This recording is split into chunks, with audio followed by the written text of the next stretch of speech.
Pagi semuanya. Assalamualaikum, Sampurasun. Lagi di sawah nih kita. Sebentar lagi mau jalan ke puncak untuk menanam pohon di area wisata yang kemarin sempat dibongkar. Hibich itu namanya. Saya lupa itu nama yang sebenarnya apalah ya. Pokoknya itu. Kemudian kenapa dibongkar?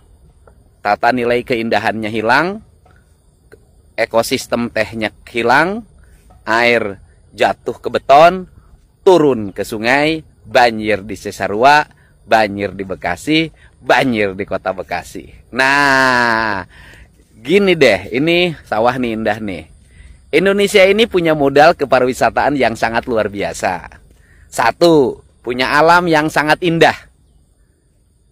Punya gunung yang menjulang, punya hutan yang menghijau, punya laut yang membiru dengan ombaknya yang sangat dahsyat dan indah, punya aliran sungai yang berkelok.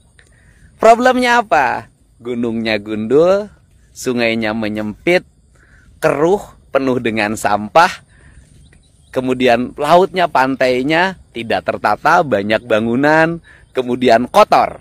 Nah, caranya gimana?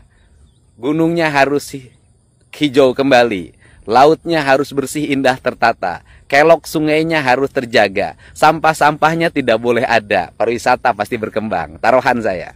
Yang kedua, infrastruktur jalannya harus pada mulus di mana-mana, petunjuk jalannya harus bagus, CCTV, keamanan pengendaranya harus terjaga, orang yang berlalu lintasnya tertata, teratur, petugasnya sigap, angkutan lautnya murah, angkutan udaranya murah, keselamatannya tinggi, nyaman, banyak diskon tiketnya, wisata. Yang ketiga, masyarakatnya ramah, menjaga budayanya, menjaga tradisinya, tidak berbohong, tidak menaikkan tarif angkutan, tidak menaikkan tarif beca, tidak menaikkan tarif andong, tidak menaikkan tarif ojek, tidak menaikkan tarif Grab, tidak menaikkan tarif taksi terhadap wisatawan, tidak menaikkan tarif makanan kepada wisatawan. Nah, kejujuran para pelaku usaha di bidang transportasi, di bidang makanan, di bidang fashion, yang jualan kaos, jualan baju, souvenir semuanya sesuai dengan harga yang sebenarnya, nggak boleh ditambah-tambahin.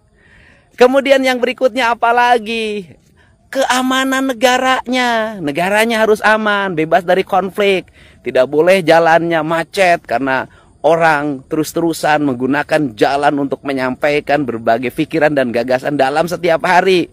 Kemudian tidak ada perkelahian antar geng, antar kampung, antar kabupaten, antar suku, nggak boleh. Harus tertib negaranya, harus nyaman negaranya, tidak boleh ada pemalakan, tidak boleh ada premanisme, harus bersih. Kemudian yang berikutnya adalah apalagi? Jaringan internetnya terkoneksi, telekomunikasinya terkoneksi, sinyalnya selalu menyala. Nah, kemudian yang berikutnya apalagi? Pemerintahnya ramah terhadap negara-negara lain, bercerita tentang bagaimana keadaan negaranya, bercerita tentang sejarahnya, bercerita tentang bagaimana masa depan negaranya. Nah, kemudian orang tertarik datang ke Indonesia.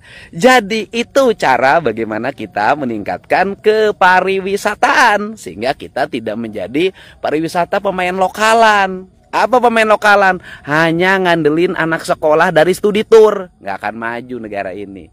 Buat apa? Karena devisanya nggak akan masuk. Kita berharap devisa negara itu lahir dari kepariwisataan, yaitu duit luar negeri masuk ke kita, bukan duit kita terus lari ke luar negeri. Caranya bagaimana? Perjalanan tiket Jakarta-Bali harus lebih murah dibanding Jakarta-Singapura.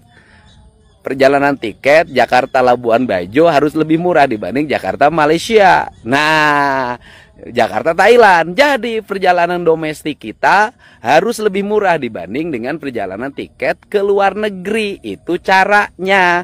Kalau itu terjadi, maka orang luar negeri datang ke kita. Tapi kalau sebaliknya, perjalanan luar negeri lebih murah, pada kabur ke luar negeri.